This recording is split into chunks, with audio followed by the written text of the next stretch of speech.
Are you suffering from knee pain that keeps coming back time and time again and just never seems to go away? I'm going to tell you why your spine most likely holds the answer to that. You see, your spine and your knees link together down through here. So if your spine is not aligned like this, or like this, or like this, it puts a lot more pressure on those knees. What that does is it puts abnormal pressure on the knees, and the cartilage in the knee gets thinner and thinner and thinner over time.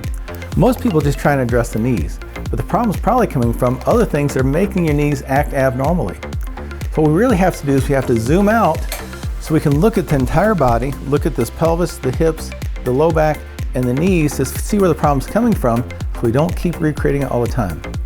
If you'd like to find out if Modern Chiropractic Care is right for you, give us a call, 502-245-7334, or click below and we'll get you in, do an assessment, do an exam, and see if we can help you with that. And this month, we're doing it for only $67. I'm Dr. Lowe. We'll see you soon.